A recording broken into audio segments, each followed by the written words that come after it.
Hello children, welcome back to the literacy class. So successfully we have completed the persuasive writing, and I saw your writings about the opinion writing about the famous personalities, and they were really fabulous.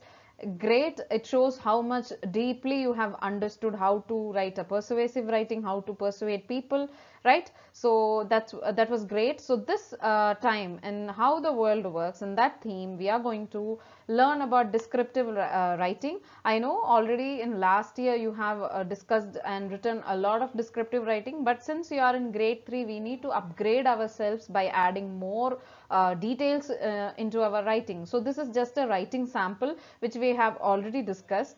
So it's about my closet. Okay, so my closet might be my favorite part of my room.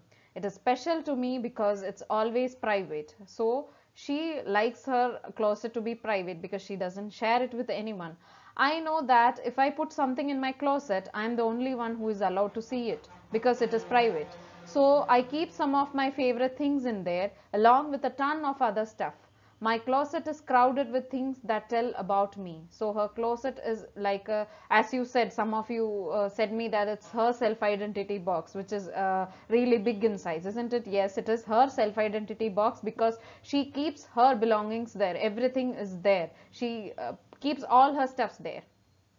When I open my closet door, it looks like a solid wall of stuff.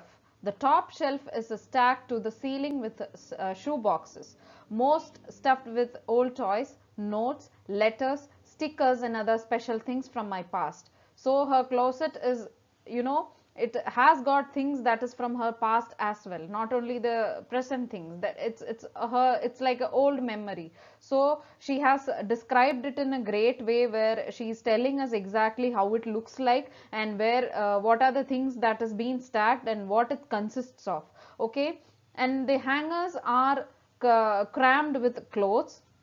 She has not arranged it properly. Everything is here and there. It's like, crowded. My closet is small, so only my shirts and skirts can fit, while all my pants and sweaters are in my dresser. Down on the floor are stacks of storage bins. So stacks means one above the other. Okay, I keep all kinds of stuff in these plastic containers. I load the bins full of costume jewelry, music CDs, and nail polish. So all everything is there, right? There is just barely enough room for me to crawl into my closet and close the door. When I do, it's very dark because I don't have a light in my closet, but a single stripe of light peeks in under the door. I like the way that everything feels close to me. My shirts hang in my face, brushing against me like leaves. It smells like perfume and wool winter mittens.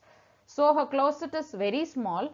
So she's telling when she gets inside and closes the door, it's very dark there, but still she can see a small, amount of light getting into her closet, and she feels that the closet is close to her because once she gets inside that, the shirts that brushes her face, it feels like fresh leaves, and it smells like perfume and winter mittens. So that was a great connection.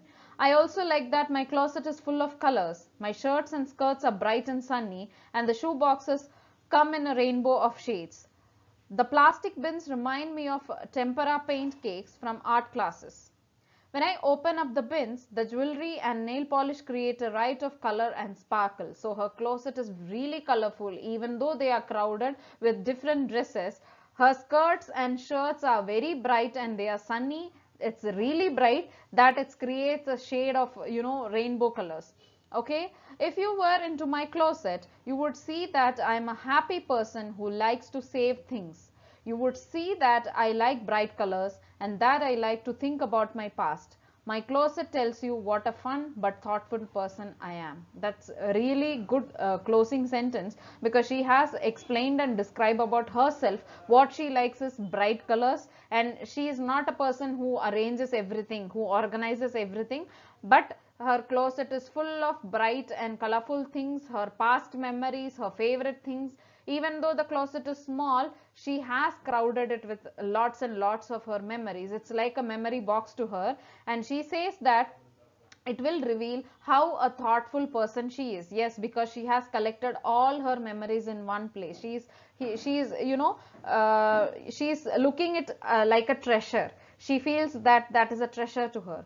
So if you see in this passage, as we discussed, the passage is divided into three parts: topic sentence, body sentence, and closing sentence. So the first paragraph in this passage is the topic sentence because it introduces what she is going to write or what she has written about. So she is introducing her closet to us. So that is the topic sentence. And the next three paragraphs talks about the closet and how it looks, what it consists of in a very detailed way, and she has included lots and lots of adjectives to it. So that is the body sentence. And the last paragraph, it tells how she feels and who she is. That is the closing sentence. So you can see how she has added more and more points, and which gives us a detail. When you read a passage, definitely we have the tendency of imagining, right? So when we imagine, it's very clear to us. We are in no doubt what it looks like because it's everything clear. So I want you people also to write the descriptive passage in this way. So to make it more easy, like we have discussed a lot about the sensory organizer, which is already there in my channel. I have posted a video on that as well. You can watch that. You can take it as a pre-writing, because that will help you to collect more points for your writing. So before you write it as a passage, it's very important for you to collect it as a points, so that you can do it in the sensory organizer. So once you finish this, you have to do the reflection for a passage. Not only for this, for all passages it is necessary that you do the reflection, because it shows where you stand, right? Where is your understanding? So in subject and feeling, you have to write the heading. The topic of this passage is my closet, so that is the subject. And what is the feeling? You can write your feeling, as well as you can write how the girl is feeling about her closet.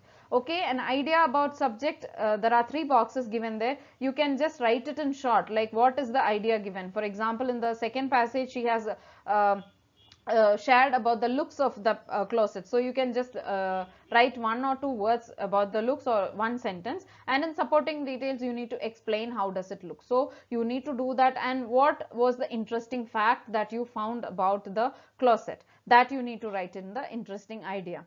So once you finish this, what you can do is you can pick up the adjectives that is there in this passage, which will help you to, gain more knowledge on adjectives, and, to enhance your vocabulary on adjective. That would be really great. So I hope you have understood this passage, and you have to add more and more details when you write something, so that the reader is very clear about what you want to share with them.